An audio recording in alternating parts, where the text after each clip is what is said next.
Hey everybody, this is Whispers from the Past Radio with RIP. We want to welcome you back to our Thursday night show. Welcome everybody. Sitting beside me we've got the one and only Michelle. And on the other side of the control table we've got the other one is Kelly. And Amy. Welcome everybody. We want to thank everybody for being here again. First we want to do is always a big shout out to all the men and women in uniform. Anyone who has served or is serving, thank you very much for everything you've done. Thank you very much for everything you do each day. And the guys that are serving overseas right now or even just serving in the military anywhere, make sure you guys come home safe. I want to see you guys and hear from you. And don't forget, we want to thank all the families that are behind and waiting for them. Definitely. Those are true soldiers too. Yeah, definitely. The family members that are sitting back there have it just as bad and just as rough. Sometimes I have to say it's worse. Yes. Definitely. So, all right. So, what about last weekend? That was off the hook. Where do we want to start? I don't know, but it was wild. From the beginning. Isn't that how you're always supposed to start? There was two men floating through the air. And no, just kidding. It was a weird night. It was actually for our school, Edinburgh can be, it's hit or miss. That, and it's always something new. Why don't you tell people what we did last weekend? Well, Michelle, why don't you start? Because you did the visuals outside. So, we decided to do some outside because always seeing the shadow people out on the outside. So we actually brought a group of people out with us. We kind of stationed them in different areas. And it was just really awesome. We had a lot of veterans with us. And, of course, they'll walk anywhere in the dark. And we started seeing the shadow people. And all of a sudden, they're going into all the weeds. They were all over. We had actually a lady get scratched being outside. It was actually a wild time. It's hard to explain some of the stuff that we've seen and heard. And your unregistered guests across the street? The party bus? The party bus. Yeah, so we also had a party bus. But yeah, I mean, it was a strange evening at Edinburgh. And I got to say, but I will say I am really, really excited for this weekend. 2 nights at our school. Yeah, definitely. I'm hoping as much as we did at Edinburgh, times 1,000. I say the same thing. With all the different stories, some rumors, some that are actually, not rumors. Just going there is going to be exciting. I feel like a kid in a candy store. And we need to kind of let everybody know what we're talking about. The Farrar School is an old school up by Colfax. By Colfax, yeah. And if you don't know where Colfax is, it's up by the Anamosa, Des Moines area. It's out in the middle of nowhere. It's got an amazing background history on it, from everything from an Indian battle that happened there to the Underground Railroad that ran through there. School for naughty girls. Yeah, School for Naughty Girls. And I thought it was the late 80s, but it actually turned out to be the mid-90s. The KKK was still burning. Yes. It could have a massive amount, or it could be, I don't know, it could be, I guess we're just going to have to wait and see what it could be. Well, and I just want everybody to know, we do still have tickets available, so if they'd like to join us, if they actually go onto our website, they can call us, and we can actually get them the tickets. They can join us either Friday or Saturday night. Now, it is an overnight stay, and so you want to bring something to sleep with. We will supply with lots of coffee and lots of chocolate to keep you awake. We bring some really amazing toys with us, so it actually is going to be fun. And I got to tell you, our great couple that came from Minnesota to Edinburgh the first time, Jeff and Stephanie. Which one? Lynn. Oh, Lynn. Okay, yeah. They will be with us on Saturday night, so that's going to be exciting. We got a lot of people from Minnesota coming to join us for our school. So let's jump back to Edinburgh real quick. I have to say what happened down in Nice. So we were down there. We were doing some work, and we got a new name that I had never heard of. But a lady that was there actually was able to get on this lady's name, so she knew all about it. The name came across as Elizabeth. Oh, Jalen. Wait, who is that? Jay Land. I'll be there Saturday night with you too. All right, awesome. Awesome. So we had a lady. Well, this lady's name came across of Elizabeth, and the lady actually pulled out her little book and a report, and she said that Elizabeth was a lady who was pregnant. And she was forcibly put into labor, and her baby was taken from her, and she actually passed away there. So I went and put some people in chairs downstairs hallway, in the basement hallway, just to kind of see what the reactions we could get out of them, and kind of had them looking into areas and sitting there. And the lady I had in the middle all of a sudden said she did not feel good. She really couldn't stay where she was at. She was having a hard time with her, and we got her out of there. Her stomach was hurting her. And I didn't find out until later. Here we are trying to coax Elizabeth to come talk to us, and the lady that I put down in the chair was pregnant. So we had a lady that was pregnant, and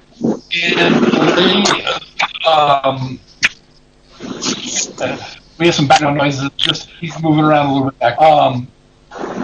We had a lady who was pregnant who was sitting there and trying to talk with us.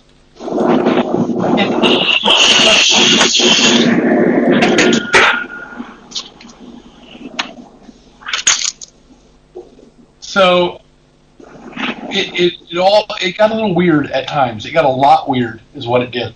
So for our school, Edinburgh Manor, all those, come on and see us. If you can't find us, Whispers from the Past or RIP, go to Ghost Hunts USA, because that's where we're doing it through. So come on out, see us, buy tickets, come play with us. We look forward to having you there. Okay, come play with you. You might have to just kind of clarify. Come spend the entire night with us in an area that's a little bit haunted. Yeah, Edinburgh did get a little weird. What, Jalen, were you there at Edinburgh with us? Someone said yes, Edinburgh did get weird.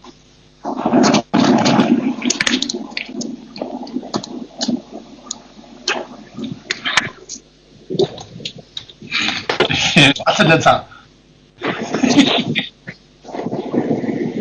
So we have a very special guest, and I'm actually going to turn it over to Amy and let Amy introduce our special guest with us.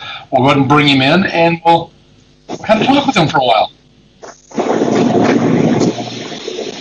Okay. Sorry, a little feedback going on, but our guest tonight is Sean Rings, and I met Sean through Facebook, like we do now in these days, electronically, and learned about him as a demonologist, and that's how we advertised him. However, he is much more than that. He is also a spiritualist and a paranormal investigator. He likes to go in, make sure things are real, debunk stuff, and then, if need be, do some clearing. So, with that, Sean, I will say hi. Hello, everybody. Great to have you on tonight. Well, first of all, I'd like to give thanks to my Creator, my Heavenly Creator, God Yah, and my Savior. And I'd like to thank Ghost Call Radio and Amy and all those that are involved with this for giving me a chance to speak with your guys' great station. Thank you very much for being here. Thank you. Yeah, we appreciate it. So we're gonna start at the beginning. It's a very good place to start. Yeah. What got you involved in all this, Sean? Well, I I had problems with a house years and years ago, 13 years ago, that we moved into. It had we were hearing voices and seeing shadows, and so I decided to start doing research and got a voice recorder and started taking pictures and doing EVPs and blessing my own house, and it just kind of took off from there, and it became like a passion. Awesome. Did you get some good stuff? There was mostly, I remember my first time experiencing it, I remember getting some growls. So for me, just starting out and being new to everything, you know, you hear a growl for the first time and you can't explain, and it's like, it's exciting, and the hair on your neck stands up, and it's like, wow, where did that come from? There's nothing that could make that sound. And yeah, so for me, you know, it was something. It definitely intrigued me, and, you know, and it created a pursuit and a passion. Awesome. Very cool. So did you have experiences as a child that kind of, you know, it seems like a lot of people who are in this have can go back pretty far and say they've had experiences. I mean, otherwise, you know, there seems to be a draw. What's the draw for you? Yes. I grew up being sensitive to all those around me, and everywhere I go, even now, I can feel and I sense things inside of me that I can't quite explain. You know, like spiritually, I can feel energies, and I can't read people's thoughts or anything like that, but I can sense things. You know, like sometimes they're good, it feels bad. It's just, you know, it's just different everywhere I go. And if I get into big crowds, it overwhelms me sometimes, and it can cause me to have anxiety. But I've learned how to deal with it. When I was younger, I just didn't like social areas because I was sensitive, you know, and some people would call that a psychic sensitivity. And, you know, depending on who the person is. And, so, you know, yeah, I've definitely experienced things from a young age, you know, just feeling things inside and not understanding, you know, hey, what's going on? Why am I feeling these things? And, you know, what does it mean? And, would you say it's kind of empathic? Yeah, I've had some people tell me that, but it's hard for me to define it. You know, when you're the person dealing with it, you know, and then, you know, it's hard, especially from a young age, to understand and to, you know, understand, and not only that, but to accept the definement from other people.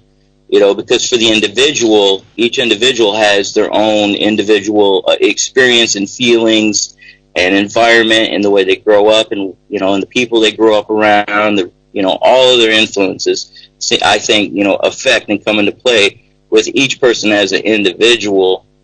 So it's hard for me to generalize, you know, and just say, you know, hey, this is what this is. This is a psychic sensitivity and stuff like that. I'm more of the freelance type thinker, spiritualist, that I don't really go by the labels, like, you know, generalized by society or the traditions of man.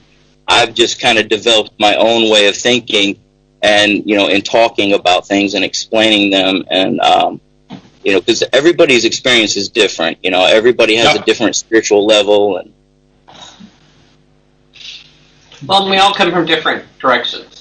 You know, I mean, our backgrounds are all different, so none of us can have the same experience, no matter, you know, even if we believe the same thing, we all come at it from a different perspective.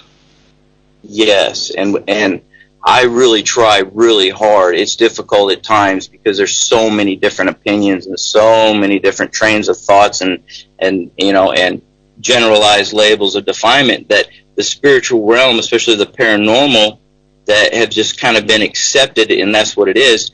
But I think there's more to it. I think it's more in depth than that. And not only that, but, you know, like I was saying, it's different for each individual, you know, in levels and feelings and the things that they experience. I think that there's categories and areas that we haven't even explored yet or try to define that maybe someday will come to light and, and become more. Well, I have a question for you, Sean. Everybody's on social media with all this paranormal stuff, whether it's, ghosts, Bigfoot, fairies, whatever. And, everybody thinks they're an expert and, they say, well, this can't be true and that can't be true. How do you personally deal with that, because to me personally, I don't think there is an actual expert in the paranormal field because it's always something new. But, just like the feelings you have, which could be, like an empath, people think that just is not real.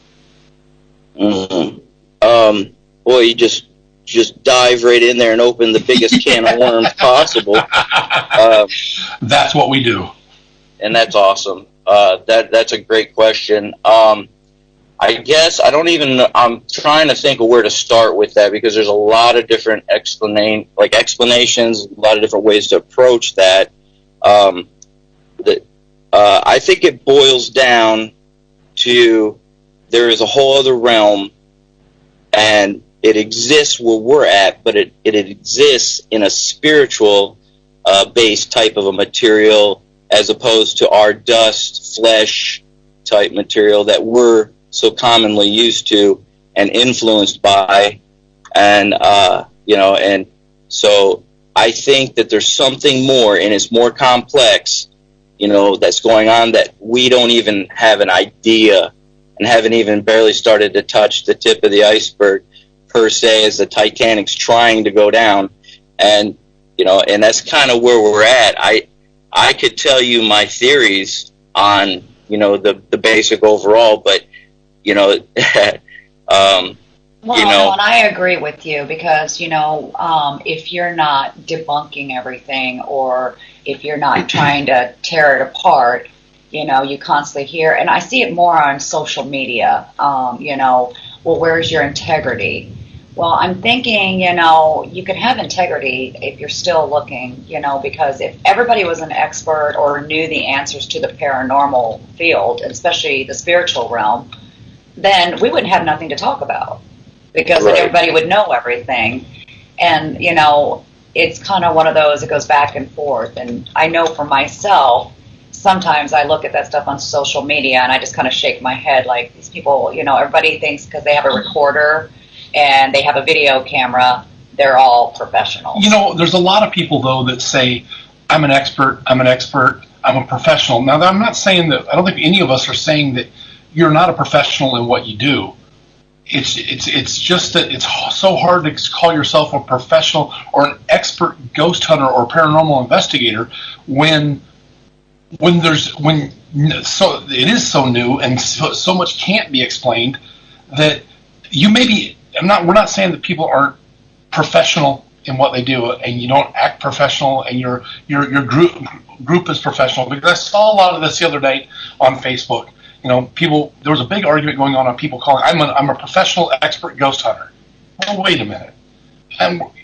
You can be professional in everything you do in life. And you can try, you can call yourself an expert, but in the realm of breaking it down, I do a lot of math at work at my regular job, but I'm not an expert in it and I'm not a professional in it. I'm not going to call myself that. Just because I do a lot of it doesn't make me an expert or professional. Because it's like, doctors. Doctors say they're practicing all the time, and I wish someone would get it right and stop practicing and start doing it. But, they can say that we're all practicing. I would much rather you people use that term of, I'm a practicing paranormal investigator, because it changes every day. Right. Yeah, it does evolve. I have pondered this particular subject a lot, and I have run into a lot of different schools of thought. It kind of boils down to, from what I can see, that there is like a spiritual based view or spiritual, like if you could say God view on things, and then you got your whole other type of a person with a different kind of approach where they want to approach it without God or beliefs or anything spiritual or religious being any part of it, But then, if you look at it from the side of a person that believes and has a religion and believes in God, if you were to, be in that person's shoes, which you can't really be, then maybe that would open up your view, and then you maybe understand some things that you never even thought about before. And, but it's hard for, paranormal folks, coming from all parts of the world, all types of beliefs and approaches and methods to get a perspective from each other's view. So what that causes is a big clash. Like, there's a big divide there. And I've seen these divides a lot, interacting on the internet with a lot of the different paranormal groups. And then, of course, you got to figure in your different kinds of people. Some people just want to troll. Some people want to argue. Some people want to give you their opinion, and make it yours. And really, there's no really wrong method or approach, really, from what from my perspective. I think everybody should have, a certain amount of respect given. And I'm not saying that they are right in their approach, their particular approach, but I think that, there just needs to be respect given to all, and it needs to be treated, like that, and not as much as, finger pointing or, this method is better and that method is not, because I actually have a very scientific approach anytime that I'm going in somewhere and investigating and searching for EVP and trying to capture pictures that don't add up, that could possibly be spirit entity, and then trying to debunk it. I have a very scientific approach at first. But once I have a grade A EVP, something that literally speaks to me, and I know for a fact it's in an isolated environment, and there's no contamination that could cause a voice that says to you, leave right now. When you hear it just like that, it's that clear. Definitely. You know what I mean? That wasn't created by a car or a truck going by out front on the road.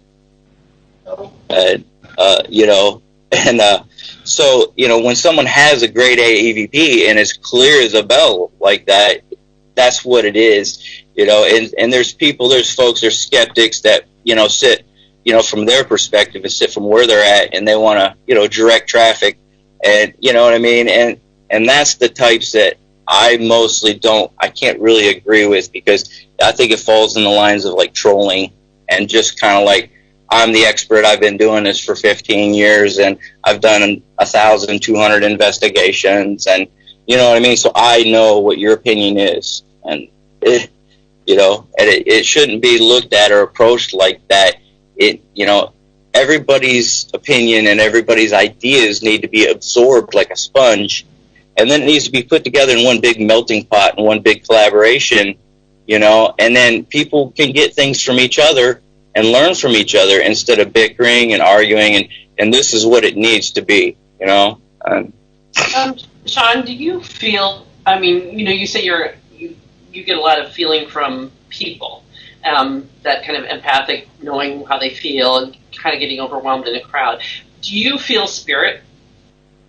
Do you feel like entity or energy, or, I totally get the scientific approach, but I'm just curious if that your sense of spirituality and of what's out there kind of gets in the way sometimes.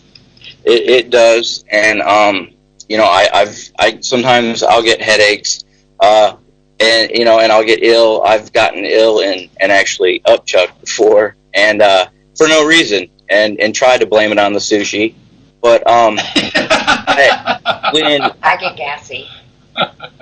one of the feelings, spiritually that I don't like the most is I've had where I've been feeling like I'm being very, very closely watched, and yet there's nothing or no one around, and yet I just can't get past this awful, terrible feeling of like I'm being stared at by something huge, and I can't see anything there, but yet I feel that.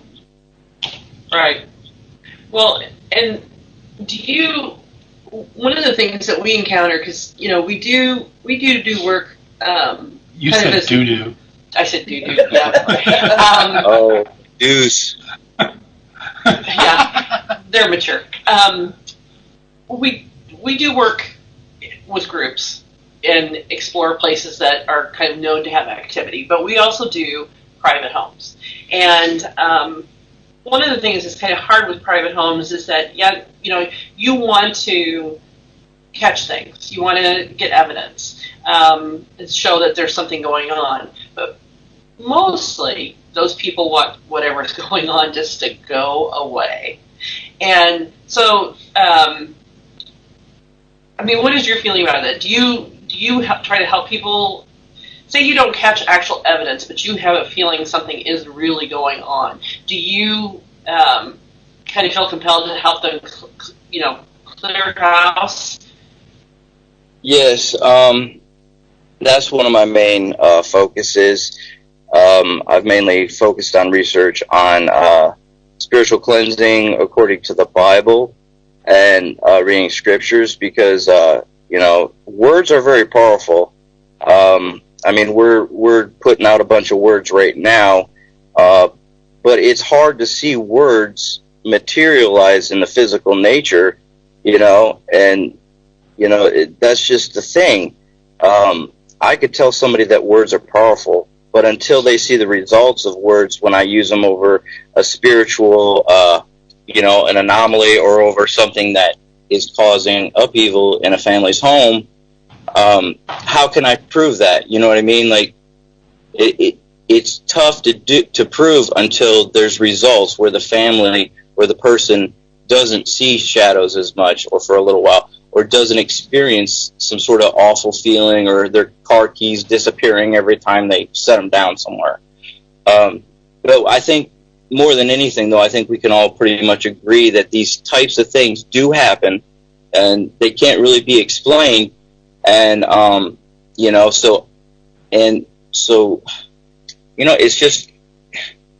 it's tough because the spirit realm is an unseen realm. And I think we all can pretty much agree that it does exist. That's why we're here. But it causes hiccups and, issues because we're not dealing with the normal natural realm that we grew up in and we were born into. So, there's just so many questions that, we're all looking for answers to. We want proof, but we can't seem to really find proof that much. The occasional picture of a shadow, entity or orb or, a grade A EVP, and yet it's there. You know what I mean? There's proof, but then, where's the pudding? So I kind of look at it as, and I don't know how many people in the room here agree with me. I kind of look at it as if the way we grew up, and I've said this a lot of times. We grew up, and most of us all had what we call invisible friends as we were younger, because we see a lot sometimes when we're younger and we have these friends that we play with, and as we get older, we're taught that there's no invisible friends there to play with. Now, mine played across the street because he didn't like me, but smart friend. That's because you didn't share your peanut butter and jelly sandwich. I like peanut butter and jelly. Hello. But as we get older, we're told there's nobody there. There's nobody there. And as we get older and move on with our lives, it's kind of like we forget that sometimes maybe we had the ability to see what we can see and what we can hear, and we learn to block it out as we get older. And then we're kind of at the point now where, like all of us, we're trying right now to get back to that point sometimes, to see what we used to see when we were younger, to hear what we used to hear. So, I don't know. Well, I think that there's a type of a desensitization where we, through the course of living life, as we grow up from being kids, I think from interacting in the natural realm and doing the things that we do socially, I think it pulls us away from being in touch with our inner spiritual selves and with the spiritual energies that are all around us right now. And so there is definitely a social desensitization that occurs there. I agree with you, and there's something going on there, but That's an interesting subject. I could talk to you guys like all night about that. That's So when are we all having a sleepover? I'll bring the wine. awesome. Well, He's what down for that. what I think is kind of interesting is that, we all have a belief. Otherwise, we wouldn't be doing this. Because I certainly know people who think I'm a loon because they don't believe in any of this stuff. No. We have proof. That I'm a loon? Yeah. Okay. Okay. Anyway, but what's funny is that the level of proof people think they want to believe. Does that make sense? We all sort of believe, otherwise we wouldn't be doing this, but at the same time, people want a certain amount of proof. And I even actually had someone say to me once, I asked them, I said, so what would you consider to be proof? And they said, well, really, to be honest, I don't think there's anything that would make me believe or be proof to me. And, Right. It's kind of like you say, this spiritual realm around us. And this was another conversation recently in one of the paranormal group pages that said it was, how are we going to get to that point? And I think it's through energy. And we talked about quantum physics and that, we're just now sort of tapping into what energy is and how it can change and mutate and, feel different or look different at different times. And, but that's really, to me, the direction that the world's going to need to go in before we're going to be able to understand that, because it's a different energy. It's a different level of energy. Yes. That's where within that is the conundrum right there.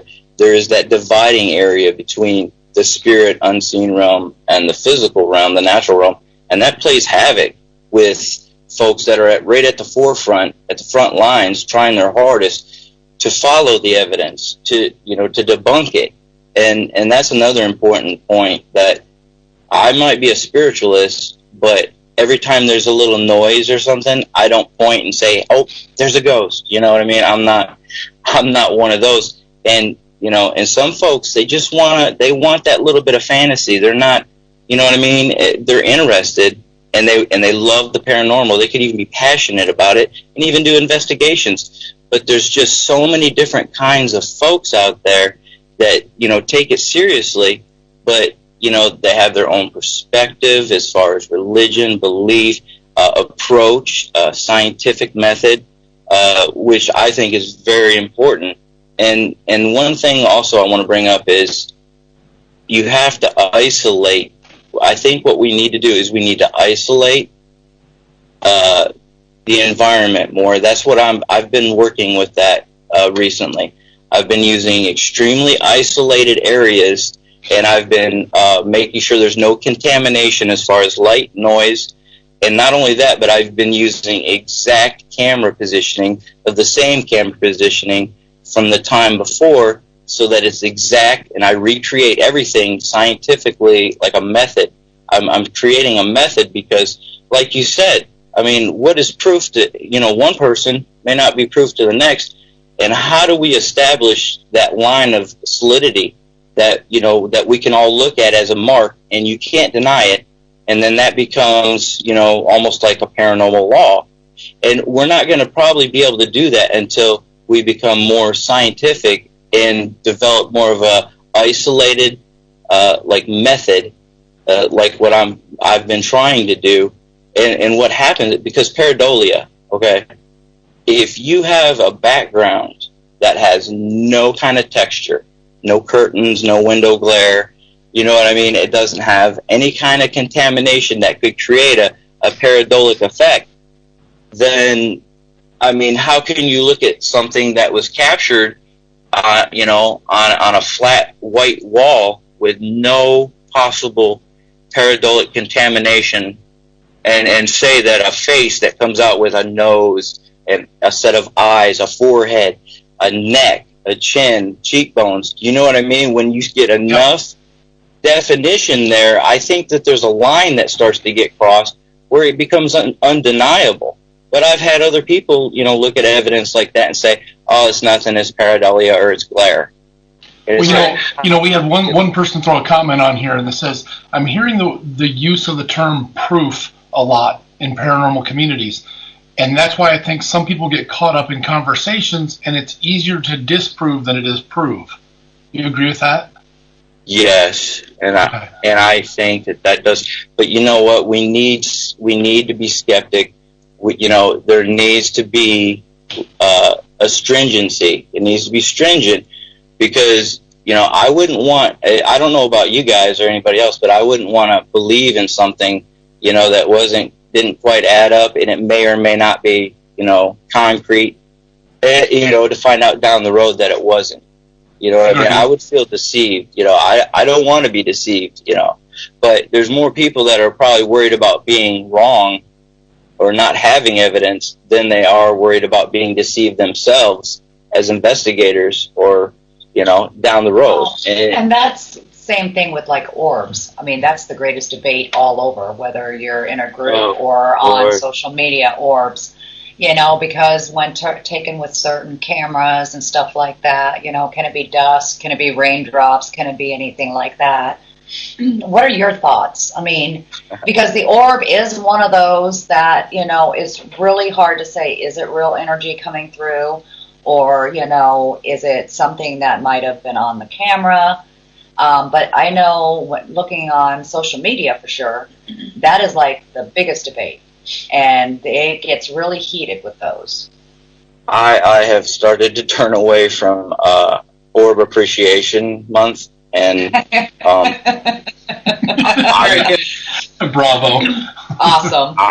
I'm not saying that orbs don't exist because I know that they do. I have seen some orbs that they're totally unexplained. There's no flash on the camera.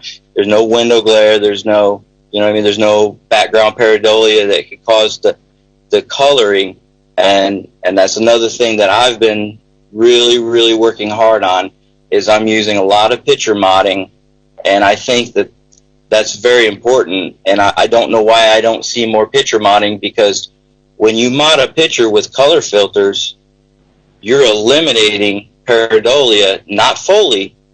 You can't eliminate it fully unless you isolate the environment completely and eliminate any chance for any texturing or any flash or light contamination.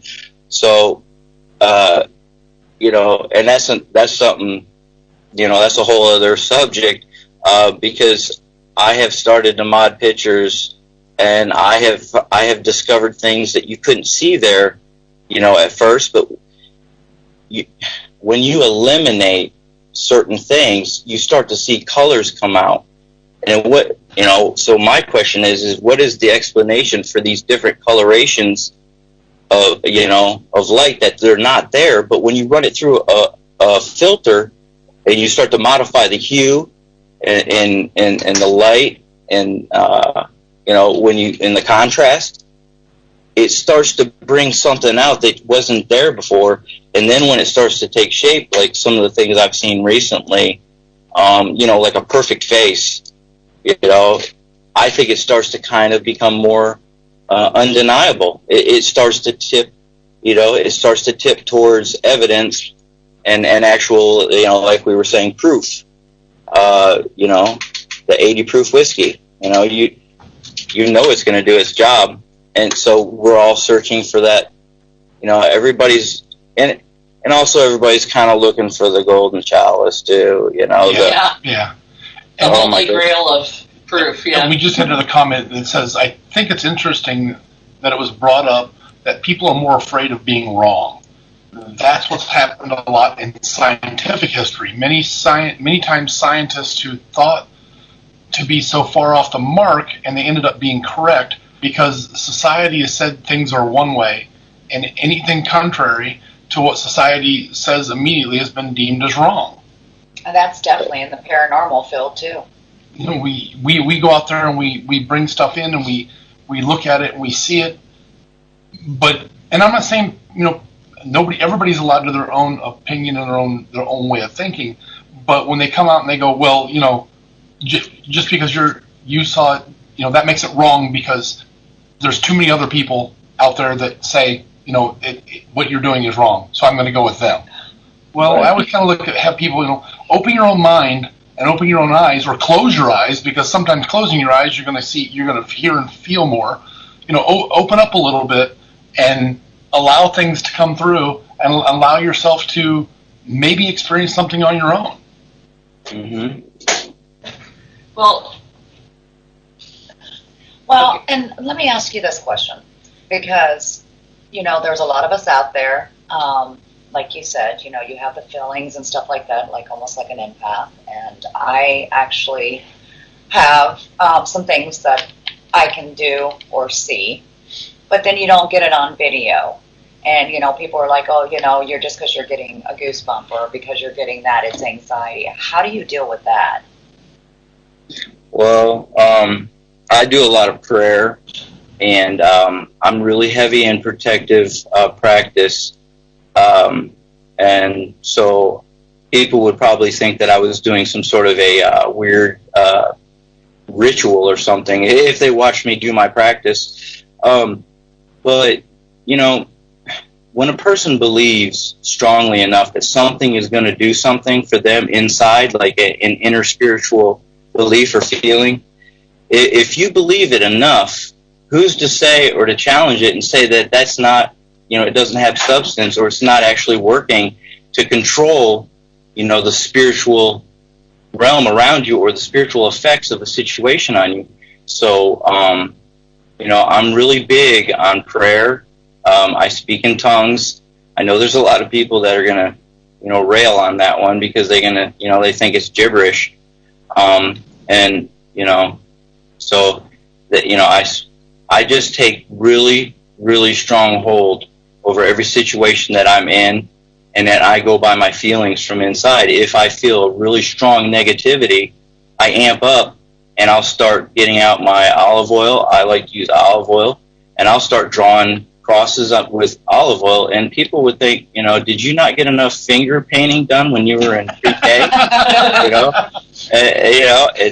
You know what I mean? And So can you explain the use of the olive oil?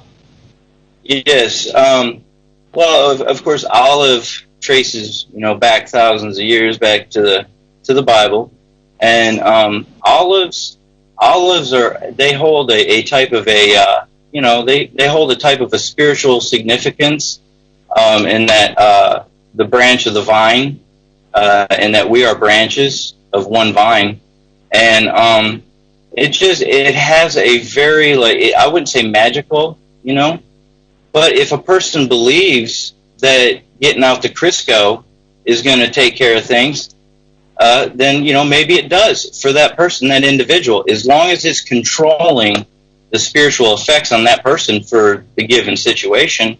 Like they're feeling a really bad uneasiness. I have felt extreme evil before, like something was wanting to murder me or kill me, and for basically no reason. Like there was nothing around physically. It was in a basement and nothing around, and I got sick, physically ill. I had to get out of the basement. These one folks, I investigated their house, and I could not deter whatever was in that basement. That's one of the few times that I've ever went and blessed a house, investigated a house. There was a lot of things going on. The lights were turning up and down on their own, and I was commanding them to. It would turn lights up and down, and the frequency of light switches can't be turned up and down. And it was literally dimming the lights of the kitchen on command. And I don't know how to explain that. All I know is that I went through that,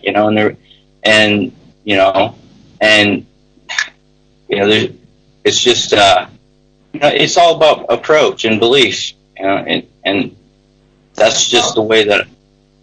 So do you then use protection when you go into all your investigations? Do you do it at the beginning or at the end, or do you do it during the whole time? Yes, I'm very active. I pray a lot. People would probably think I'm at church, or like I said, doing a ritual. I do the Lord's Prayer, I do St. Michael's, Benedict. I like the Catholic approach to a lot of things because, they've got lots and lots of, research and actual practicing of demonic, eliminating demonic forces and performing exorcisms. So, I don't agree with the Catholics' approach to a lot of parts of their religion because they're based on tradition. But I'm not saying that I fault anybody for being a Catholic. I think it's a great religion. I was raised strict Catholic until I was 12. I went to communion. It's a great religion, but I personally don't believe in religion of any kind. I don't claim any one religion. I just claim a belief because from studying the different religions, I have come to disagree with parts of it. So I can't go in full on something that I don't agree with 100%. And my approach. Ben, I'm sorry. So, no, I was just going to ask you. So, as we're talking, like you were talking about the different religions and things like that, what is your take on the para-unity? What do you think about all that? Para-unity, like all of us together as working as one, or, what is your take on different groups and different ways of doing things? All do as one, even though we come from different aspects, we might all do it different. What is your take on that? Yeah, I think that's the way it's actually supposed to be. I think Amen. That if we work together as a singular unit like that things would not only be protected better because our spiritual forces and our spiritual energy would come together as one, but I think that's the way that God truly intended us to believe and to act and to approach things, especially of a spiritual nature, because there's a lot of spiritual sickness out there. There's people that are suffering from infestations and attachments, and they're having to live their lives under that duress, and they have no idea who to go to because people will call them crazy or send them to a psychiatrist. And there again, maybe they do need psychiatric care, or they have an imbalance chemically, biologically in their body, We should always give them, we should always listen first before we start telling them, because, I know I'm a paranormal investigator, and I definitely don't have a degree in psychiatry. Well, I could sometimes, but... She's mental. But, yeah, I like your take on that, too, because when I started seeing a lot of these groups together, I was really excited at first, thinking, we start meeting up with different groups, get different ideas, talk about it, maybe, reach out and get help if we have somebody in a different area. But the more and more I'm seeing it, that's like going further and further away. Now it's like, what group is better than what group? Who's going to be more on Facebook Live or on YouTube? And I think a lot of people are starting to kind of miss, that whole, I think we all should be together. I think we're going to be stronger as one, and I think the reason we're all meeting each other is because we are supposed to do this. Mm-hmm.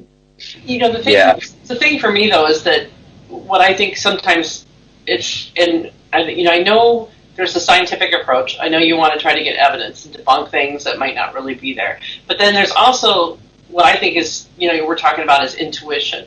What we feel on the inside, what we think is going on, what we hear from the families or from the people that are experiencing things, and that there's got to be a middle road somehow, because we go back to the whole idea of scientific discovery. Most of the most incredible scientific discoveries were all done through intuition.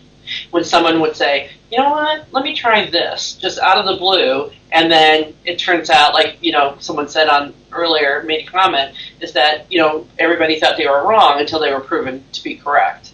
And so I think there needs to be kind of a balance.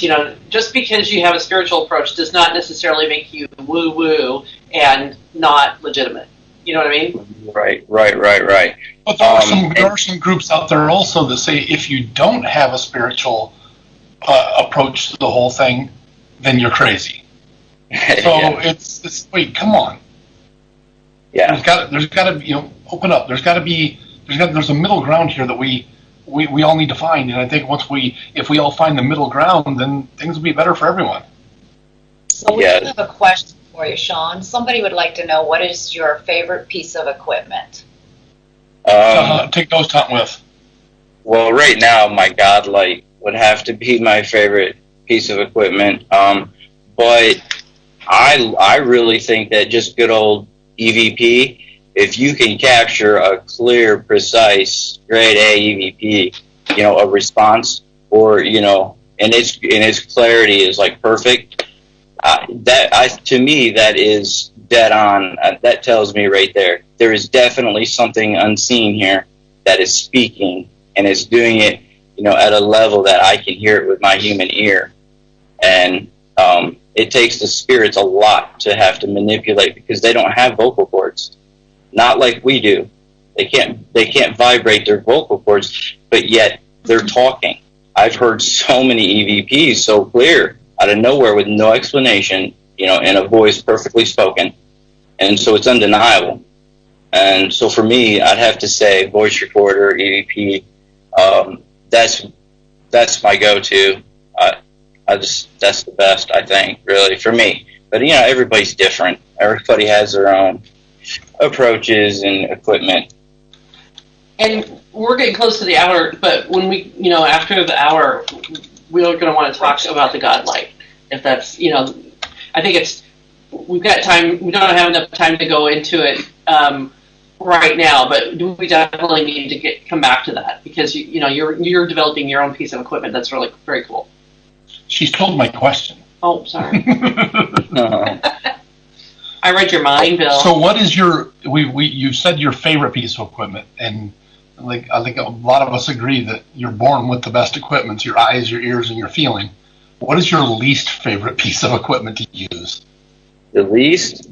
I would have to say that, a lot of people are going to disagree with this, but I think the good old camera, there could be so many factors that can contaminate a picture, and somebody that doesn't know what is contaminating it. So many mistakes, can be made with that unless a person is very well versed with it, which is why I shy away from that, because there's so many things that can contaminate a camera picture, just from ignorance, a person not knowing, their basics.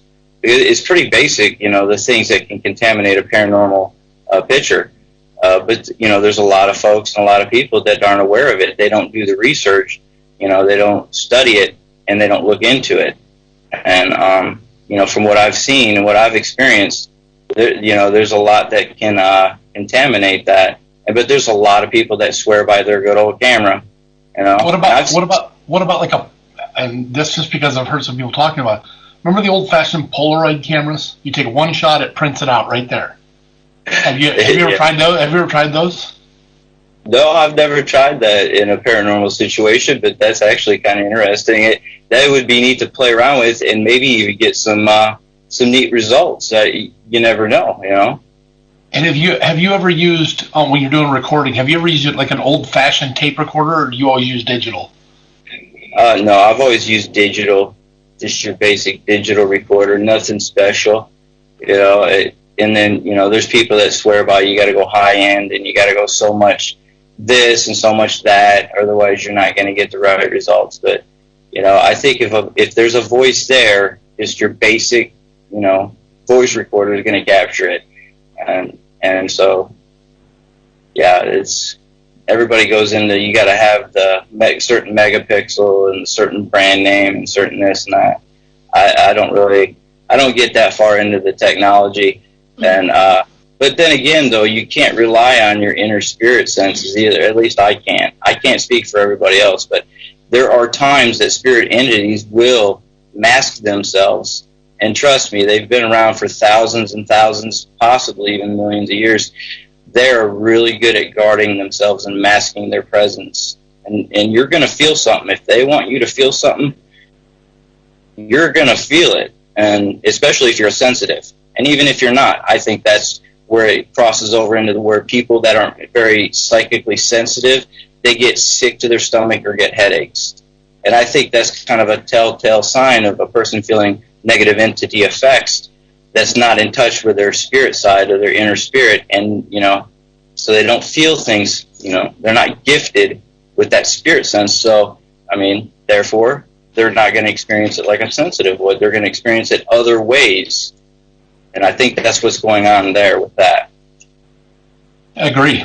Definitely agree on that one. Awkward silence. I could talk for hours, and you guys are great. I'm trying to think. Was you wanting me to explain the God light? I'm pretty excited about it. Well, I agree with Amy. Let's wait about 5 or 10 minutes, and we'll get that started. Just only because it's we're going to be taking a break here in about 5 minutes. What are your take on like K2 meters or EMF meters? I have only used those a few times, and so I haven't used them enough. And I know that they do work, but to be honest with you, there's so much electrical contaminant from power lines and from electricity in houses. I kind of have my own school of thought on that, and that's why I've shied away from those types of equipment. I'm not saying that they don't work, and I'm not saying that they're wrong. I'm just saying that there's more going on as far as the electromagnetic fields of the earth, and then the environment that we have with all the electricity and Wi-Fi, all the energy waves going through the air, all the time. And, any of those could set that off, or any combination of those could set that off and get a false reading. And it could be gases. There could be gases. There's lots of those that, emanate from anywhere, especially in basements where they've penetrated the surface of the earth, that could seep in, and they're odorless, and you can't see them. But yet they could combine with something else, like the ingredients to bake a cake, which could create a false reading, a false cake. And then you go to blow the candles out, and it'll blow up in your face, because it's not true. You know what I mean? It was a common... Agreed. Yeah, because I love old school. On my wish list, I'm still wanting a reel-to-reel, because I think, if you get something on that would be proof. I wouldn't be able to put it on like Facebook or Twitter, but at least I would have it. Yes, we would. No, because I wouldn't want to. But that actually, that's my wish list. Remember, guys. And we started using a lot of, on our investigations, candles. And Kimberly just says she's used candles and flashlights. She wants, Sean, have you ever used any type of instrument of these, like candles or flashlights, to communicate? Yes, I like to use flashlights. There's a lot of people that speak against it, as like anything else. There's always, proponents, and then there's always people that are adverse to it. I really like candles. I do use candles a lot as far as protective purposes, because there's something about an actual raw flame, and there's something sacred about that. And it seems, for me, from what I've experienced, to have an effect on spirit energy. And also, you can talk with it, and you can cause them to do things to the candle. I've talked flames into growing, and I've talked them into going all the way out on their own without any explanation. Now, there could have been something that could have caused it. Some outside, some outside force or whatever. Maybe a breeze that you didn't feel, or someone, broke wind. That would be Michelle, Amy, and Kelly. Don't lump me in with all that. Oh, I've traveled all over the United States with you guys. Yeah, I'm lumping you in with that one. It was the devil, and he made me do it. Yeah, definitely. Well, it was brimstone. I could smell it. I like flashlights. I really like flashlights, because I've had different people assist me doing research, and I don't know about you guys, but there's just something special about a cemetery, and I'm not easy to offend, because I'm kind of like a bold person. But then, you got those people that are like, well, cemetery is sacred. You shouldn't be going in this where people are buried, dead folks are in there. And I respect, people that have passed, and I don't mean any disrespect, but in the pursuit of trying to, make discoveries and trying to verify if there's actual spirit activity, or to get an intelligent response, I have gotten some really, really neat results using a flashlight. You know, when you are talking and make contact with what you're fairly certain is a spirit, and you ask it a question and you told it, you were really nice to it. I usually try to encourage, and you were really nice to it, and you said 1 flash is yes and 2 flashes is no. And then you sit there and you find out its age, it's a female or male, you know. Did it pass because of something bad? Did it pass of a sickness? And I've sat there and watched a flashlight just make repetitive responses and give the same intelligent response to the same questions repetitively. And it's like, you know, it's like the face thing that I was talking about. When you see a set of eyes, a nose, nostrils, lips, a chin, cheekbones, a neck, and the top of a head, you know what I mean? There's so many things that fall into place during the course of any investigation that it starts to cross that line over and what I believe to become actual proof. That's awesome. Yeah. All right, I think we're at the top of the hour. We're going to take a quick 5-minute break here. So if you want to go grab something to drink. Hey, everybody, we've got a bunch of questions that are still on the board. We're going to try to get to everybody on the board. We're going to take a quick break, and we'll be right back. We'll see you in the dark. Welcome back to Whispers from the Past with RIP. We have a very special guest with us on tonight. We have Mr. Sean Rings on here. Sean, we were talking a little earlier, and you brought up a new piece of equipment that you're working on. Would you like to let us know what the Godlight is? Yes, it's actually pretty basic. I actually stumbled onto the idea of doing light research about light waves, infrared, and I came to the realization that there is a lot going on with the spirit realm that we can't see with our dust eyes because our eye lens is made out of dirt, and we're trying to view and see things of the spiritual dimension through a lens that's not created, or it's not made up of the proper material in order to view it. And that's why we don't see a lot of these spirit entities and spirit activity, is because we don't have the proper equipment made out of the right material. So through my research, I found out about using light wave with energy waves, and I've been getting some neat results. Like anything else that's not been approached before that I know of. Maybe you guys have heard of a similar, a similar thing close to that, but I haven't. This is kind of all brand new, and you've got me completely intrigued. I was going to ask you, kind of explain it. What were you mean? How to use light waves and energy waves at the same time? Okay. Do I got to give away all my secrets? No, just to me offline later on, and then I'll help you build one so that so I can try it too. Yeah, because sure. We'll test it out for you. We'd love to test new equipment. Oh, yeah. I had a friend tell me the other day he was afraid of me sharing the exact details of how I built it, and for fear that somebody would end up developing it and then end up making millions of dollars off of it. And all right, listen, all you listeners out there, we're going to go on here. This is recording. We're going to put this out there. The Godlight was invented by Sean Rings. Right now, he gets it. It's his. If you steal it, yes, we're going to haunt you. We're going to come out there and beat you with it. So it's Sean's. All right, Sean, it's all yours. Awesome. Thank you. I appreciate that. We actually have a question about this whole light and stuff. It looks like it might be coming from a teacher of some sort. What is the other type of energy do you use? He teaches physics, and light is a form of energy, so what other types of energy do you use? But I'm hoping you kind of explain that. So, well, from what I can gather, from what I have seen, is that the entities exist in a form of light, and it's condensed light. Okay, somehow, I don't know how they manipulate light, but they are able to condense light and make it more solid, almost like a laser. Okay, but not in a burning sense. It's a form of, like a physical form of light that condenses so that they can form themselves, in a material sense.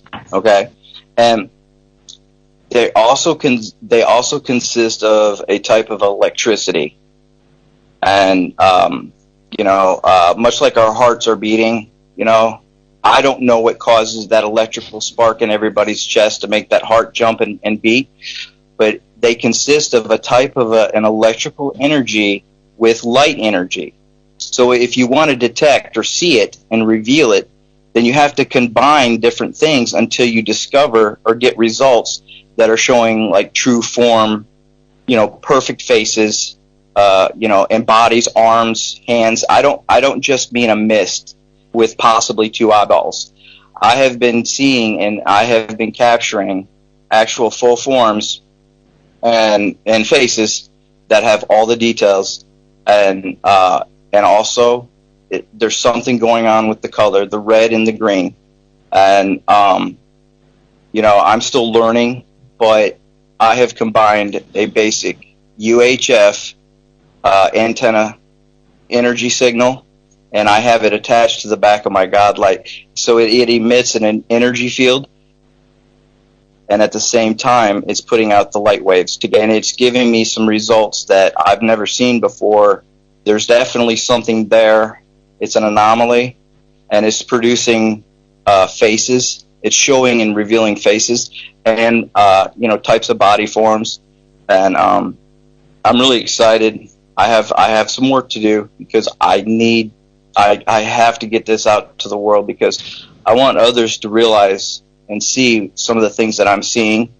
But unless you study these things the way that I have, and you really look at it and you zoom in and you take your time and don't approach it skeptically. Okay, it's too easy to be a skeptic and dismiss something and throw it away and say there's absolutely nothing there. But I'm using this equipment together, and what I'm doing is I'm revealing different spirit entity colors by detecting it and using light waves and an energy field at the same time, and it's wrapping around them somehow, and it's revealing their color signature, and I'm able to view what's around me in the spirit realm. That is awesome. Yeah. So one of our people that's listening just put a thing on here, said that makes sense. There are natural ions that exist in the air. So if he's understanding you correctly, you're saying the spirits are using the energy that already exists to concentrate light into waves that the spirits give off. Is that kind of where you're going with that? Yes, and I also think that there is a tremendous resource of spirit energy from people passing away that is all around us, and I believe that your soul energy goes into the ground of the area or the walls where you pass away at. So over the course of thousands or even millions of years, there's so much spirit energy built up and all around us, in the walls, in the ground, in the floors of the buildings we live in, and that is being harnessed by a higher energy, something that's more in charge, that can conduct them, almost harvest the surrounding energy. And my theory is that would be a type of a demonic, a type of a demonic fallen force that has the ability and the power to do that, but yet lacking authority. And that kind of goes into the religious belief type thing. I can explain that too, but a spiritual person or a non-spiritual, non-religious person may not get that. And I want people to understand or have an idea of my theories and where I'm coming from, because I truly, honestly, I know that I'm onto something here. And I really think that, with more time, I'm going to have better results, and it won't be too long, and I should be able to publish those results, and maybe even define things a little bit more, more guidelines, so that so more people can have that available to them, so that more folks that have this passion can use that, what I have discovered, to establish guidelines, because that's what the paranormal field needs. I don't mean to be so bold, but I can't help myself. I'm a bold person. Go right ahead. Please go for it. Yeah, go right ahead. So yeah, I don't want to drop names, Robert Doherty, but James Creechbaum. but there has been folks that have been family to me since day one and welcomed me in and listened to my ideas and helped me along, because I was 12 years on my own, just stuck away in some little podunk town, in Illinois, working out my little devious plots on my investigations to what cemetery, to what next new haunt, to try to discover, new things, to bring things to light, because it interests me. And I think that we need a remedy. I think that we need to find out more about this spirit realm that is all around us, and we know so little about it. And I'm just so hungry, and I know there's a lot of other people with the same similar passion and interest that are right there with me. And so it's like what I was saying. We have to utilize the equipment electronically, having to do with a type of an electrical wave force along with light force. That's where I believe the key is, and now everybody has basically the license to go ahead and try their own device out and beat me to the punch. But more power to you, and I wish you all No, they don't. No, they don't. No, they don't. No. And hey, if you ever need, and if you ever want someone to help you test some of these out in some locations, we'd be more than happy to do that. Yep. And we wouldn't steal nothing from you, we promise. Well, and it kind of goes back to what I was saying earlier about intuition, is that you had a spark of intuition that made you think,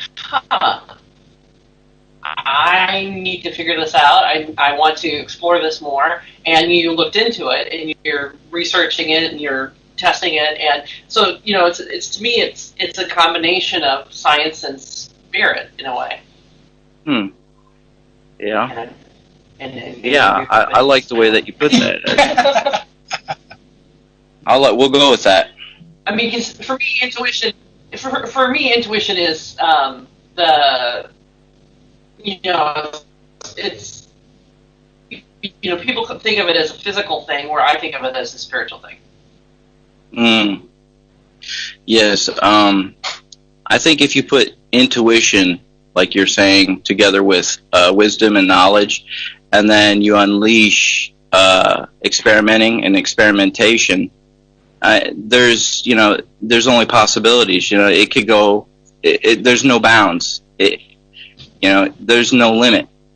And so that's what I would add to that, is that the intuition of a person is very important. But the way that I discovered that intuition was through knowledge and wisdom, and that the word fire actually means wisdom in the Hebrew.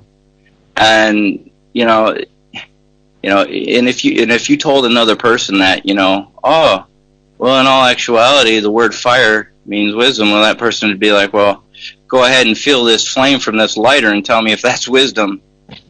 Because they would say, well, I don't believe you.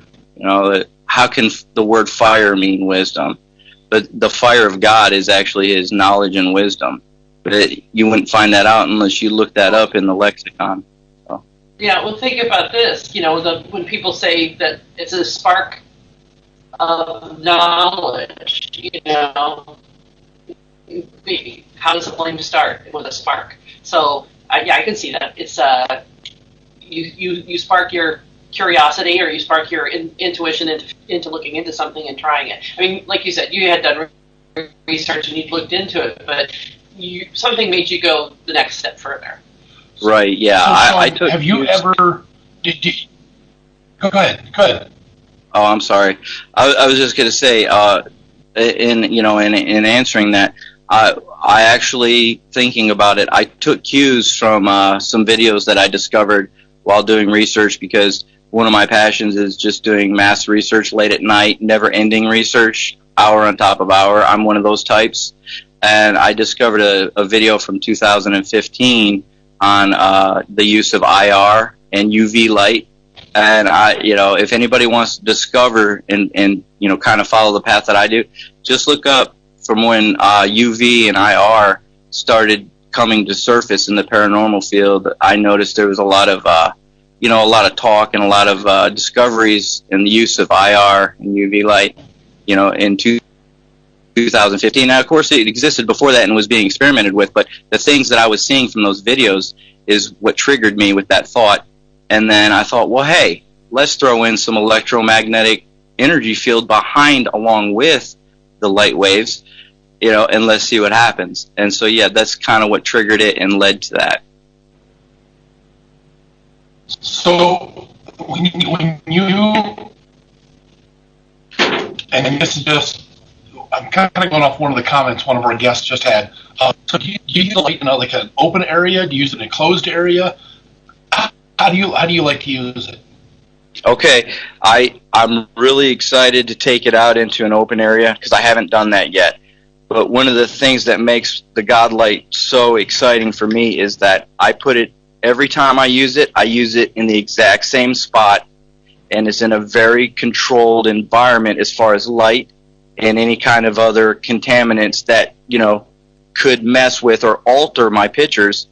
And, my one thing that I really want to say is if you take a picture of an exact spot on a wall, okay, where you think there might be a spirit entity, if you take the exact same picture 5 minutes later or a week later on the same spot on the wall with the exact same camera positioning, then you should get the same pareidolik effects. I mean, am I right or am I not right? Oh, no, I agree, yeah. Exactly. Yeah, definitely. Well, that's why they say take 3 pictures in a row, because if it's really something paranormal, it's going to not be there in the other pictures. Exactly. And I'm getting different anomalies, color and light anomalies with form every time in different places. So according to the scientific approach or scientific method, which is what I'm trying to follow here with my controlled environment, which I think needs to be done more in the paranormal field. I'm not trying to direct everybody or tell everybody, hey, this is what you guys need to do. I'm not trying to, it's just, because people get it. I don't want to offend anybody. I remember I'm a spiritualist, like, free love, Woodstock, peace and love, no war. And I don't want to rock the boat, but I have no problem being bold and then sharing the things that I have discovered and found out or witnessed, and experienced, because I think the paranormal field, that's the kind of lines it needs to follow. I think the more the better, and I really like the idea of an Uber, if I can go to that word, an Uber controlled, environmentally controlled environment whenever you're doing and conducting any kind of intense research, because you're going to eliminate, I can almost completely guarantee you I can eliminate pareidolia. And then I can get different results every time to prove that the pareidolik is not the effect that's being captured there.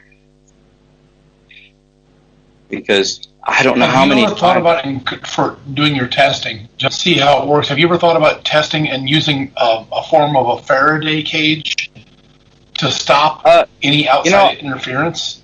I actually have, and I really am very interested in that. The Faraday cage is extremely intriguing to me, and it scientifically makes sense, and I like that about it. Yeah, because it should block out any outside interference at all, and then whatever you're getting is there. I mean, period. It's what it's meant to do. Wow, that's a good idea. My brain is starting to turn over now. You're going to cause me to have a sleepless night trying to figure out how to figure a Faraday cage. Para-unity. See, there's the para-unity, and that's what I do. I make people have sleepless nights. Yes, exactly. Yeah, the unity. Nightmares, Bill. No, Amy, it's not nightmares. Well, if I were to dream about you, it would be a nightmare. Thanks. But, it's interesting you talk about controlled environment, John, because that was, again, one of those conversations that I saw on, I don't even remember which paranormal group it was on, but they were talking about, when would what we're doing really be considered research? And that's one of the comments I made was that, right now, as far as science is concerned, it has to be a controlled environment. It has to be able to be duplicated. It has to be able to, you need a control. You need all those things to be able to say, oh, this is science. And unfortunately, that's really hard to do with paranormal when you're, investigating a location, because so much can come into it and make changes, and it's rare that you will duplicate what you were trying, what you might have gotten one time. Well, but you think about it too, though, with the paranormal investigation. I mean, we are doing research. And if you think of some of the scientists that have been out there when they research certain things, they change the environment of what their research, to see. They keep adding to it, taking away, fluctuating everything around. So just, paranormal investigators going out, it is research. What is out there, Yeah. and we kind of, because if we try to put it all in a controlled environment, I mean, that's the whole mouse in the little maze thing. And, you're going to constantly get that same thing. But when you take it out of that and start doing like what we do, then when you start getting it, to me, that would be all scientific too. Well, I think it's not so much the idea that it has to be that way, but for science to look at paranormal research and see it, right now at this stage of where it's at, for them to look at it and say, oh, it's real research, that's what they're going to say.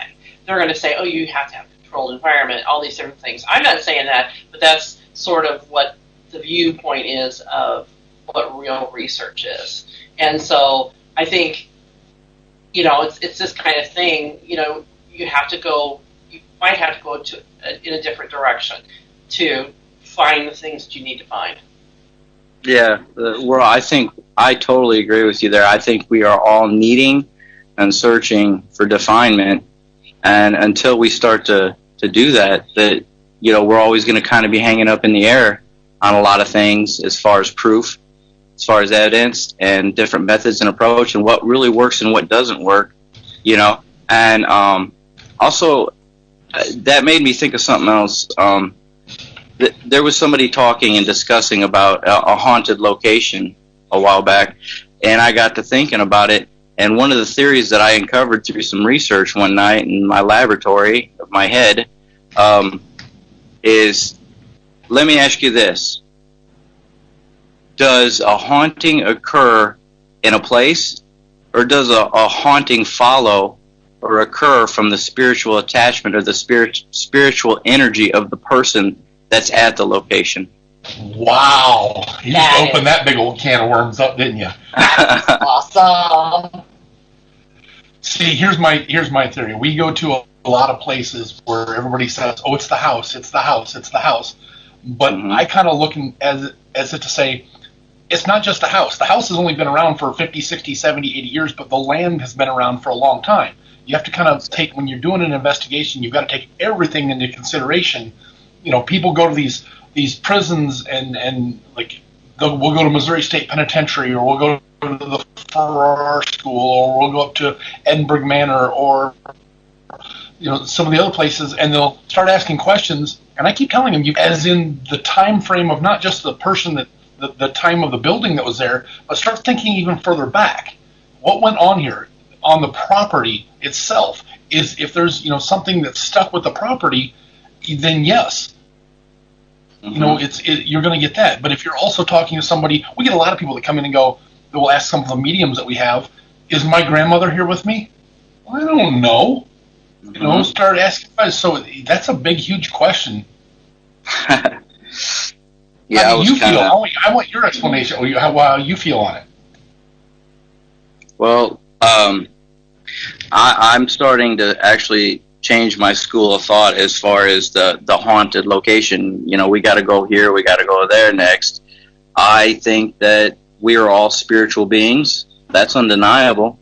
And we all have a spiritual energy connected to many ancestor spiritual energy that have been here and then passed on. So I'm starting to lean towards that. I don't think it's a haunted location unless it's demonic or an evil manifestation energy. I think it's more towards what does those group of people or that individual bring to an area as far as a haunting that is following or attached to them spiritually. Because we're talking about a spiritual thing here. We're not talking about buildings or da-da-da. We're talking about spirit energy. And, you know, we all have souls and a spirit. I mean, well, some people don't agree with that, but it's so hard dealing with, you know, different schools of thought as far as belief, you know, in the spirit realm. But it's as complicated or simplistic as we make it. And I'm really enjoying my time with you guys. I wish I could talk to you guys like this every day and get we still input. got time. Don't leave us yet. Yeah, we ain't going nowhere yet. We still got time. Well, but you know what? I have to agree too. You know, I've never went to look to see if a brick was haunted. You know, I've always thought the same. You know, with the spirituality of, you know, it all around us. And again, I believe a lot of it comes from the energy basis of the land or what surrounds it. You know, what happened there to continue to move on. And I believe these haunted places are more of an imprint. You know, this was the imprint of that area. But a lot of people don't look that far. You know, they're going to be, oh, okay, the hotel's haunted. Well, yeah, okay, if that's what you think. But then, you know, when they say, well, there's all these different spirits coming through, there's got to be a vortex or a portal. They don't realize that the homes, the hotels, they're all sitting on that portal. And that's what the energy bases are coming off of. Yes. I have felt possible vortexes before, and I get almost a sick feeling in my belly. For me, my stomach turns. And, you know, like I was saying earlier, it wasn't the sushi. And I've had it happen. I've had it happen when I didn't even eat nothing. So, you know, that pretty much eliminates the fact that something that I ate caused me to feel sick. Because really, we all need to, we got to debunk. For me, people think, oh, he's a spiritualist. You know, he's got beliefs. Oh, he doesn't believe in debunking. He wants to point the finger and be a spiritualist, and there's a ghost everywhere. That's actually the complete opposite.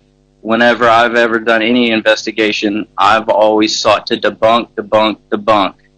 And, you know, and that's what we all got to follow. For one, is a scientific approach and only real evidence, you know. And it's so easy to get lost in the area of orbs, you know, that are dust, you know, because, I mean, but it doesn't take you long on paranormal sites, from my experience, before the dust patrol comes swooping in and everything becomes dust.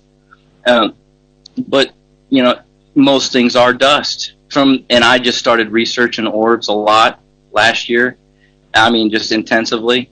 And I don't really like orbs anymore. Because most light particles that are reflective in the air, they don't follow the proper pattern. A true orb is, you know, when it's dust, it'll act like dust physically, and it's pretty quick and pretty easy to debunk it. But there are certain, like I was talking about, red and green color signatures, and sometimes other kinds of colors that are attached to these orbs. Now that right there, okay, the only way to debunk that is to debunk the actual composite material that the piece of dust or whatever it is that they're saying is causing it, you know, to look like it's a spirit entity. You have to find out the components of the elements that make up that piece of dust to see what kind of color of light it's going to be putting off. So it can get real technical really fast, you know. But then again, you know, what's causing the red and the green color signatures, you know, when there's no composite material present to produce those colors in the air? So therefore, for me, I would have to say it's starting to kind of lead towards the paranormal. But even at that, I usually only give it a 40-60. I like to call it my 40-60 split, and I like to stay at my 40-60 split, you know, because, yeah, I want to debunk things. I want to prove it not to be something spiritual more than anything, no matter what. I'm constantly tearing away at things, but I also love to examine and research things so much that I researched them almost to death and spent hours on modding pictures trying to figure out, hey, is this an actual entity? Because there's, you know, there's a part of me that's passionate about this, and it's inside of me. Maybe I was spiritually born with it, you know, because I feel like I'm a very spiritually driven person, and I apologize for everybody else out there that's not. just to start with. But you know, I can't play any part in that, but I can present, you know, what things that I've learned and witnessed. I've seen a shadow dog before that was just as solid as my own body, and that thing was 10 feet long and about 4 feet wide, and it had an arched back, and I had never seen anything of that shape, of that nature with my naked eye. But that night made me a believer, and 2 other people too that was with me, because they literally peed their pants and they cried like little babies, and I don't blame them, because I wanted to do that too, but I was just so shocked that I was seeing a solid, like, werewolf looking shadow thing crawling in front of me right by my car on a haunted bridge at 1 a.m. on Halloween night. And but we ended our investigating at Crybaby. That was our 7th final year that we went out there. But we haven't been out there since. We did it 7 years in a row on Halloween night at the witching hour, and we stopped going out there after that. And we started, I know this sounds funny, but we started experiencing electrical problems with our vehicle, and it went into the vehicle, it went into the car. Well, that kind of works into one of the comments we just got on here. Will said that he knows, I know I'm joining a little late, but earlier you mentioned something about paranormal unity.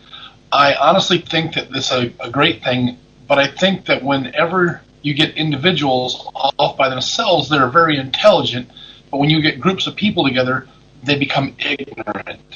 Do you agree? Yes, we had 10 people with us that night, and it seemed like the group got a little bit bigger every year, 7 years in a row. And I don't like large groups because it contaminates sound, it contaminates the atmosphere, the spiritual atmosphere of the environment. And in order to give in and to add to a conducive environment, I really like just 2 people. I don't think one person should ever go into a building or down into the woods at 3 a.m. by themselves.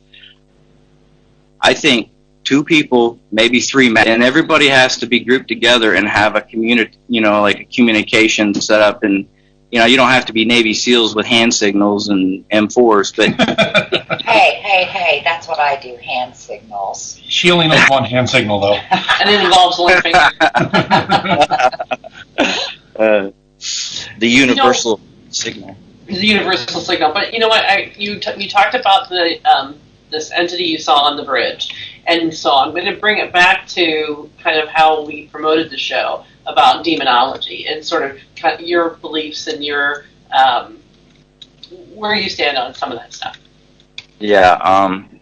Well, the Crybaby Bridge, it has, of course, a story, an extensive story attached to it about a mother throwing her baby over the side of the bridge, and if you turn your vehicle off on the bridge, it won't start up, and yada, yada, yada. So I started investigating it, very enthusiastically and very thoroughly. And then I started objectifying and presenting and trying out my different new blessings. And I hate to say it because I don't want to influence anybody, that is dabbling in the spirit realm. But I'm going to tell you right now, the Ouija boards, the black magic, and the Wicca, people don't take that stuff seriously enough, because, I will admit that I did kind of cross some lines and dabbled a little bit. I didn't go into the black magic and witchcraft, but I have studied it, and I know enough about it. I don't have it memorized, but I know enough about it to know what it is and what it does, and not to mess with it, because I got to the point to where I was sealing off both ends of the bridge with a certain ceremony where I would draw a line at both ends of the bridge, speak in tongues, and invoke a seal, and I would spiritually seal both ends of that bridge. And then I started to try to open up what I call a hell rift or a hell gate. The only problem with that is I didn't see. Okay, there's something about the natural elements, the earth, the water, the air, that you can utilize them spiritually, and you can use those different elements to balance, counterbalance, and even invoke and produce certain spiritual effects. And so I was playing with that, but I was also introducing different ritualistic things in order to open up a portal and I actually captured a photo it kind of makes me a little bit woozy just thinking about it, because it burned an image into my head. When I looked at the photograph that I was able to capture, I honestly know that I looked through the spirit realm. I opened up a portal and I actually saw into the spirit realm, and it unleashed attachments. It unleashed that shadow dog thing, and I didn't take into account of sealing the sides of the bridge, because according to my research, if you invoke things above water, because water is a spiritual conduit of the spirit realm, and so I was depending on that air separation between the water and the bridge, which would act as the earth, to be my buffer or my protection. And I found out the hard way that it's not. And I have learned how to control these attachments to a point, but every now and then, for some reason, spiritual energy kicks back up, and I have to fight them back off, and I have to bless my apartment, regularly. And because of those attachments, and I know they're real, but it's hard to tell people and talk about it, without sounding kooky or sounding like you're crazy or whatever. But all I know is when I snapped that picture and I looked at it, I was looking into a whole other world, and it was trees that were upside down. The roots were growing up like branches, and they were intertwined and intertangled with other trees growing the proper way of what we're used to. And it was all dark green, light green, red, dark red hues. Everything consisted of red and green, and it made me sick because I could see the definement of this other realm. And there was no paradolic effect right there at that particular place on the side of that bridge that could produce the defined imagery of the tree branches all woven in upside down and right side up, and the color, the spirit color signature that showed up within the coloring of the trees. And whatever that was that I captured, it looked like I opened up a window to the spirit realm. So do you think that the spirits could be seen when our dimension merges with another dimension? That's the boundaries that I was attempting to push to try to discover. But unfortunately, it unleashes attachments that we can't really see, and we can't see them working in our lives until down the road. And that I started having a lot of problems with. I know it sounds funny, but I started having problems with my job, my marriage, my friendships, my relationships. It was almost like an avalanche, an unseen avalanche had been just unleashed, and it was slowly descending on me, and things just kept going wrong everywhere. And my car broke down. My car fried. It started smelling like it was on fire after that night. That spirit dog thing went into the car. It just disappeared to the side of it. And I don't know what it did. It infested the car and my life. And that's why I stopped going to that particular haunt. So have you since then, like outside the realm of what you do, sought anybody to help you out to try to almost, I guess a better way to say it is to get rid of those spirits from being attached, or whatever was attached to you? Have you sought any help to get those removed from you? I can control them. My dad is a preacher, and so I was raised around the Word of God, and I talked to him, and he helped me at length. And I've had people pray and lay hands on me, and I've done a lot of praying and cleansing of myself. I've blessed myself. But what's funny is that those things, I don't know, that they're so good at hiding, because you can make them uncomfortable through blessings and cleansing and ceremonial prayer and oil and incense and sage. But it's like we're dealing with a whole other dimension that we honestly just don't really know anything about, and they're keeping it that way. Don't be mistaken. These entities and spirits that we're talking and dealing with are thousands and possibly millions and millions of years old. I'm only 43. Now, you talk about something that's 2,000 years old. Just try to think about the amount of wisdom and knowledge that these things have, that they're working against us, and they're armed with spirit Wi-Fi. Okay? The only way I could describe it is their way of communicating, their way of movement. They teleport and they can communicate instantly. And you know what I mean? They're so far ahead of us in certain things because they exist in a different controlled realm of like light and some type of a spirit energy that's comparable or similar to the energies that we are messing with today, like Wi-Fi and things of that nature. You know, but there's so much still left to discover, and it's exciting. You know, it's almost like the final frontier. You know, this isn't Star Trek, but yet I feel like Spock sometimes in that trying to be super logical all the time. But we're dealing with a spiritual frontier that's all around us and it's right in front of us. And it's just for me, it's just really exciting. And, you know, and I can't wait to see what's going to come up in the next 5, 10, 15 years, except for technology-wise. Honestly, I know that I am creating with the God light, and I'm utilizing different technologies, but I'm utilizing rudiment type, electrical type lights and energy. I'm not using these high-end gear things. And I really, honestly, I think that technology is working against the paranormal field. I think that it's hurting it, and it's causing more room for error. We all agree on that. Yeah, and I have a question.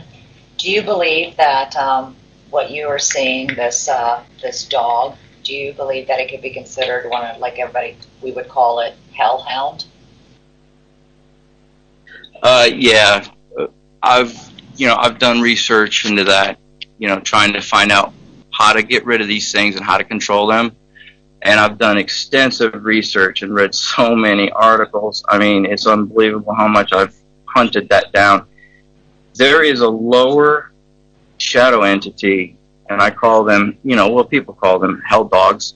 Hellhounds, yeah. Yeah, they're the basic level. They are stationed at a portal or a vortex. Their job is to intimidate or cause fear and to sit in the guard. And that's all they do. They're the lowest level. And then you move up from there, the shadow genies, the shadow jinn. There's different levels of shadow jinn. And they show up in history throughout the course of the last few thousand years of recorded history. I've done extensive research on them too. Like, they're related to the Hat Man, the Hooded Man. There is so many different aspects that have been discovered and seen, and there again, so few answers. And it's nice that you're saying that, because right now, it doesn't matter what religion you believe in, but those particular items in any religion, everybody believes in that same thing, of the different tiers of, you're lower from the hellhounds moving up.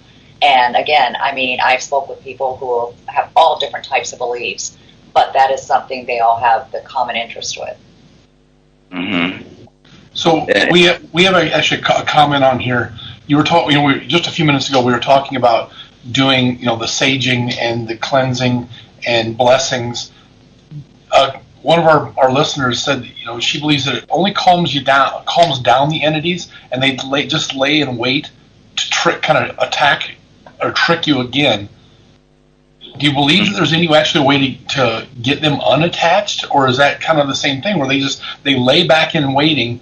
It's kind of like that. You see the animals and the way they hunt. Do they lay back and wait, and you've calmed them down, but they're going to come back and can you actually get them away from you? Yeah, there is reoccurrence that happens a lot, and even people that have done research and they have executed cleansings on themselves or houses or each other, they're making basic mistakes because they're not being thorough enough and they're not understanding exactly what they need to be doing. Okay, what happens with sage is that smoke is like a type of a magnet for spirit entity, and when that smoke is going up in the air, those spirits follow it and they get pulled like a magnet into it. And then when they use the power of your words, your mouth, that's something that I've told people for so many years, but so few people understand. I can say something to you or anybody else that I could say one word, and that one word could be so hurtful or so detrimental to your ears and to you as a person that one word that I say could follow you and haunt you and upset and hurt you the rest of your life. That's how powerful words are. And folks go around throwing words around every day, daily. I know I do. I'm just as guilty. We throw words around and thoughts around with the words out of our mouth. Words are power. Like the words coming out of my mouth right now are bouncing around inside this room. The voice waves, the energy from my words coming out right now actually exist. You can't see them, but they come out and they bounce around this room until they hit a window. And then those word waves go out into the sky and travel into space. Our words never die. Our words accumulate along with negative spiritual acts and energies.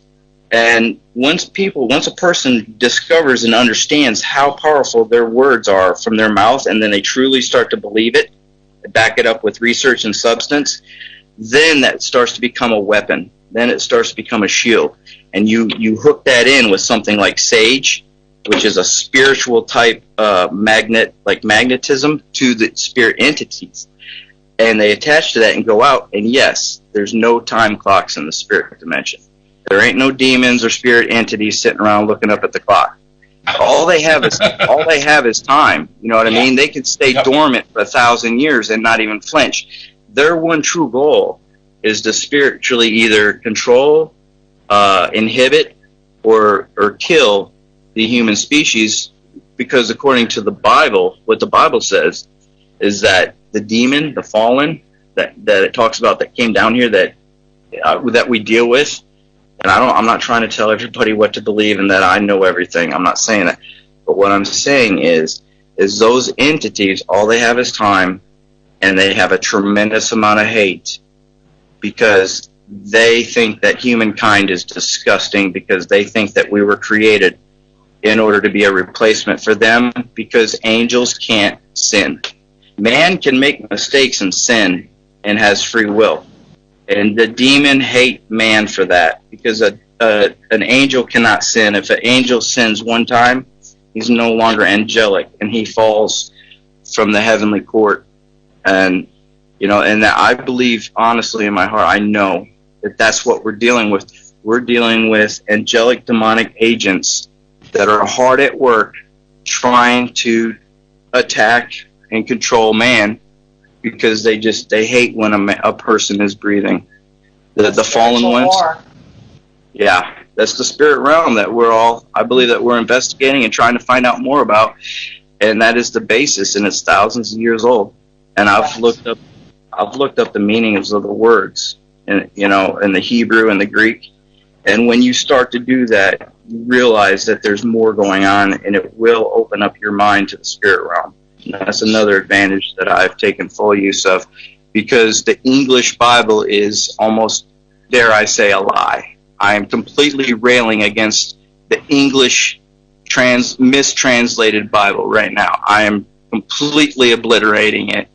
And there's not very many people that'll do that and take that kind of a stand without taking a lot of heat or anything else. But I'm telling you, all you got to do is look it up and do a little research, and you'll find out that I'm telling the truth. So we do have a question, Bill? Yeah, well, a question came in is, what do you think of the Singapore theory? Singapore, can you explain a little bit more? Because I'm not on that's all okay. I actually had to look it up too, Christine. I saw that look on your face. The Singapore theory is the theory of familiarization, or the paranormal stimuli. In a sense, the theory is really basic. The method involves recreating the environment or any part of the environment of a particular era during an investigation in an attempt to stimulate paranormal activity. So dressing as they dressed in that time frame, or playing that music. Playing the music from that time frame. What do you think of that? Cosplay. Oh. I think it's interesting, and I think it would be a lot of fun, and I would really love to participate and then run a thorough, based investigation and try to gather real evidence if I were to participate in something like that. But you see, it's basically like, to me, it's like theatrics, and there's nothing wrong with that. Does it stimulate spirit activity? I would think so. I would think that it does. But would I, do I place any kind of like belief? Would I, go do that myself? No, because I think it crosses the line more into theatrics, and I can get just as many results. Now, I have been kind of looked at wrong for this, but a lot of people don't agree with me on this. But I have incited spirits, and I have what's the word I'm looking for? You guys got to help me here. My brain farted. When you invoke, when you get physical, or you get verbally aggressive with a spirit. Provoking. Provoking. I'm sorry, guys. You're fine. That's okay. My brain shut off on me right then because I'm trying to explain the best that I can, the fastest as I can, and it's not easy to do. Some of this stuff it's taken me years to find out, and I'm trying to explain it within seconds. So a lot of people don't agree with me on that, but I have gotten some tremendous EVP and picture results, and I have felt the spirit energy like double, like instantly by provoking. And I'm not telling people to provoke. I'm actually saying the opposite. If you don't know the proper protective ways to keep yourself protected spiritually, then don't ever provoke, because you could end up with some severe attachment problems, because people just don't protect themselves spiritually with the words of their mouth. And not only that, even if they do, they don't believe what they're saying. And, there's not enough protective practice as far as people protecting themselves in investigations today. I truly, honestly believe that.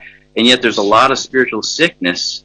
You could probably go to almost any house, anywhere, and there's going to be some kind of an experience spiritually about seeing a shadow or hearing noises at night, or some kind of a spiritual activity. And folks just normally mostly just don't know how to control that with the words of the power of their mouth. And, and I see a terrible sickness occurring, and, and it's running rampant. And, I don't know who you going to call. Ghostbusters. Sorry, had to. Yeah. I'm sorry. I did that. I shouldn't have done that. That was so. You're fine. This show is for you to be honest. If we're, will we make some people mad? We might. But again, it's the show. When we're asking questions, we're wanting honest answers. And if that's how you feel, we totally respect that. Well, it's your perspective. I mean, it's your experience, your perspective, what you've learned. So, like you said, no two people are going to be the same. And how are you going to learn anything if you aren't open to listening to what other people have to say? Agreed. Thank you. Yes, Your Honor. I can do it. I just want to make sure that everybody knows to just be very careful. Don't invoke. I provoke. I really did. Not as much as I used to. I used to be more along provocation, because I would get more results and feel more to me. But don't invoke, because anytime that I've mixed the dark arts or tried to manipulate the situation with dark ways, it causes attachment, and people need to learn how to pray and protect themselves to keep from getting attachments, because you don't even know it. And I believe that these attachments cause cancer and all kinds of problems in people's lives that we just don't know enough about it yet, because there's no spirit doctor. And actually, I think society has gotten, I hate to say it, but I think we've gotten too much into technology and we've gotten dumber. I think people 2,000 years ago could go to a doctor of the spirit that exactly what kind of spirit is plaguing them by name, take control of the situation with the authority of their mouth, the words of their mouth, and then begin to cure them and protect them. I've worked with people too who believe when you're provoking, if you're asking just regular questions and stuff, you're trying to get some kind of answer or reaction. But I've worked with people who say if you're getting answers when you're provoking, then you're not really working with a real spirit, but you're now starting to get the dark side of things. So, if you're out there going, well, you need to tell me your name, you might be expecting to have something bad. Yes, I agree. Yes, you produce negative spiritual energy with negative words. And we actually believe that we tell people that we do every investigation that we do. It seems like the more people are laughing and having a good time and not really provoking, we're getting more. They're putting off more energy. It's a far better energy than everybody standing around and calling the Joker impotent down in Edinburgh, which we had someone do. And he actually yelled back. Yeah. So, it's just if the more we get laughing and the more we get people to almost open by laughing and opening up and getting the laughter out there and having a good time, it seems like we get a lot more, and no one's getting hurt, I guess, is a big thing. And so, think of the movie Monsters, Inc. Yeah. They discovered that if they made kids laugh, they got a heck of a lot more energy than when they scared them. Or like they say, you get more bees with honey. Yes, that's true. He gets flies. Yeah, that's a great movie, by the way. I've only seen it 10 times. So we have one person put a comment on here that says, in order to banish a demon, though, you would have to demand them to say their name. Wouldn't that be provoking? Now that's the situation. Yeah. I'm sorry. No, go ahead. Yeah, that's actually that is not provoking. That is actually taking authority. That is an authority over that entity or that demon, and that's what you're supposed to do. The first thing you always try to figure out if you believe that a demonic presence is actually involved. Well, first you investigate and you make sure that it is. And there's ways to do that. And there's steps to take to find that out. But that is one of the first things that you do to obtain the authority by word of mouth in order to take control of that entity and either cause it to be so uncomfortable or to cause it to just completely not be able to come within your abode, which that involves blessing with salts and sage and oils. And I put crosses over doorways. I have certain steps and methods that I practice, and it's pretty basic, but if you leave any one of them out, you're leaving open a little bit of a doorway for them to just get their foot back in and for there to be a reoccurrence. Agreed. Well, I want to thank everybody for being here. Sean, we really want to thank you for being here. We definitely probably want to have you back on here. Yes. Well, Can we do Sean rings to Thank you. It was my pleasure, man. You guys are great, and I really had fun, and it was awesome. So we want to thank everybody who's been out there and everybody's listening. The comments have been great. The questions have been great. We went over a little bit. We want to apologize for that, but we had a little bit of permission. And so thank you, everybody, for listening. We'll be back in 2 weeks. 2 weeks. 2 weeks. Real quick, who do we have on our next show? We're actually going to have Ashley B. Ashley B. She's out from Gettysburg, paranormal investigator out of Gettysburg, and she has some interesting techniques that she uses too. So that'll be awesome. Sean, again, you're welcome back anytime. We want to have you back on here, and hopefully we'll see your name in the chat next week, and you can have some big, huge questions for Ashley. We'd like you to get people to get her mind rolling too. So everybody out there, we had a great time tonight. Michelle, Amy, and Kelly, great show as always. I love working with you guys. Alex, sort of. No, just kidding. So guys, I want to thank you guys for being here. Yes, thank you, everybody. Yeah, have a wonderful evening. And we will see you guys in the dark.